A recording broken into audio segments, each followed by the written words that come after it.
Right now, let's turn it over to the master picker over at Saratoga, Mike Cozzi. Another win, Mike.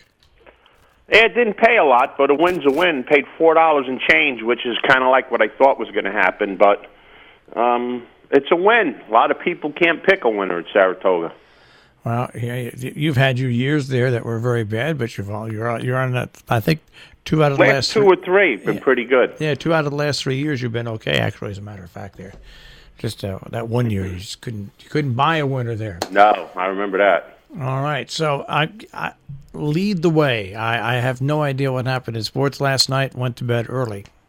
You have no idea. I didn't even check any scores or anything. I know I didn't get a text from you, so I figured the Yankees won. Well, when you play a team that's 30 games under 500, you should win. Yeah.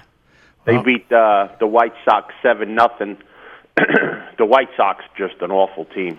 So, but Lance Lynn, he was in trouble early. He had a high pitch count in the second inning, and I shut the game off as soon as the Yankees scored because the game was over.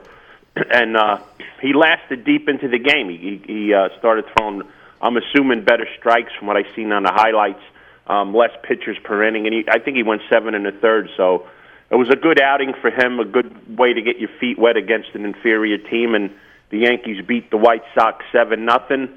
The Mets went out to an early lead against Cincinnati and managed to hold on in that game 6-4.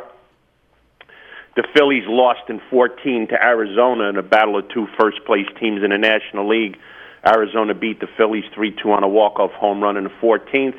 And the game I was watching last night was Houston against San Francisco. A very well-pitched game for both teams. San Francisco was holding on to a 1-0 lead. Late in the game, Houston came up with a 3-run homer to win 3-1, and that's a big win for Houston because 4 of their big guns are out on the disabled list. Correa, Springer, Altuve, and there's another player out as well. So Houston's having a little bit of a hard time due to injuries right now, but they still managed to beat the Giants last night. All right. Is there anything else going on in sports? Cleveland beat Minnesota last night 10-0. Minnesota is their competition to win the Central. So they put that away emphatically last night. What else today? What do we got going on today? The Red Sox didn't play yesterday. Red Sox pick it up again today against Toronto. So that's a team that they should beat. And it's a team they have to beat to hold on to that 4-game sweep against the Yankees, or else losing this first game back against Toronto just takes 1 game away from that. So look for them to win tonight. All right. And there's not much else going on, really. No, not a lot. I hear people saying, "Oh, I can't. I'm so happy football's back." I'm like, "Is it really?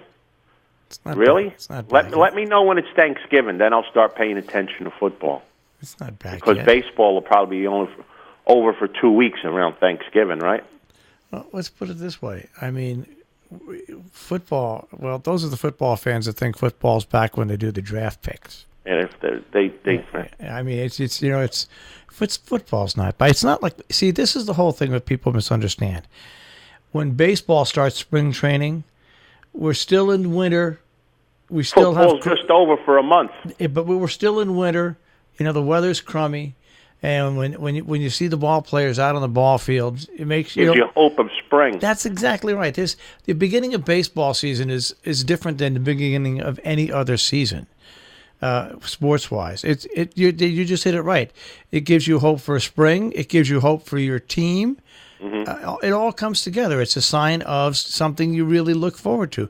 Now, yeah, you look forward to, if you're a football fan, the opening of football season, but it's not universally looked at. Even people who aren't baseball fans, when they hear somebody say, pitchers and catchers reporting, they know that's... Thinking of warm weather. That's it.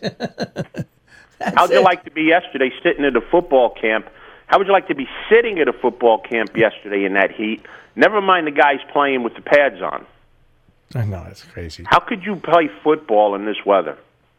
It's ridiculous. It's absolutely ridiculous. Yeah. Football should start at least a month and a half later, and it should extend until pitchers and catchers report to camp. That's what should. Playing football in this weather now is insane. They should start it a month and a half later.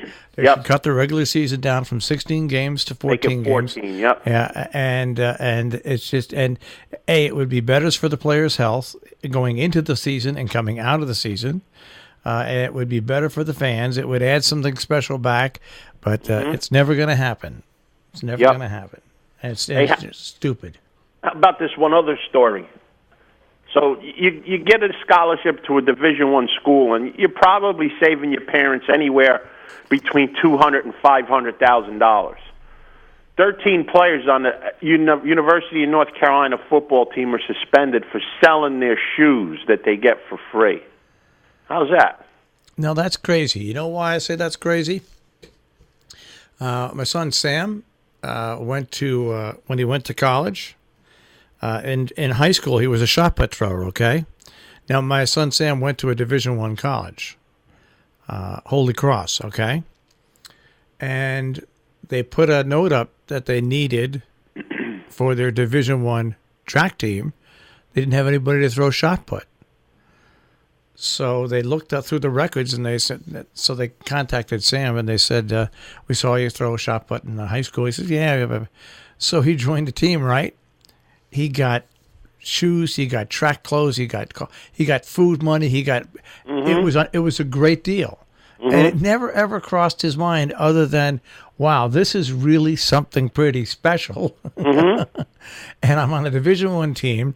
I really am not a very good shot put thrower, but they needed someone, and he just loved it, but it never crossed his mind. Never. Here's what they should do with these things. They should have, when you sign your scholarship, when you sign your offer, it should have a little bit in there in the fine print. If you sell any paraphernalia that's given to you by the school for free at a profit, or sell it at all, period, you're not going to get thrown off the team. You're not going to get suspended. You're just going to lose your scholarship and have to pay back any scholarship time that you've used and anything in the future. Thank you for coming to my university. So go ahead, sell your sneakers for $150, and now you got to take $400,000 out of your pocket. Oh, you don't have it? Oh well, see you later. Yeah.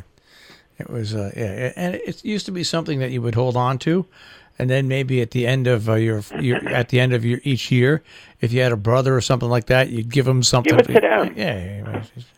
Oh well. It's dumb. It's just stupidity. We're dinosaurs in a new year, in a new world, Mike. Yeah, and the new world ain't better. All right, I'll check with you tomorrow. Yeah, we'll see if we can get another pick going for tomorrow. All right, take care. Have a great day, guys. Mike Cozzi with a check on sports this morning here on Robin Hood Radio.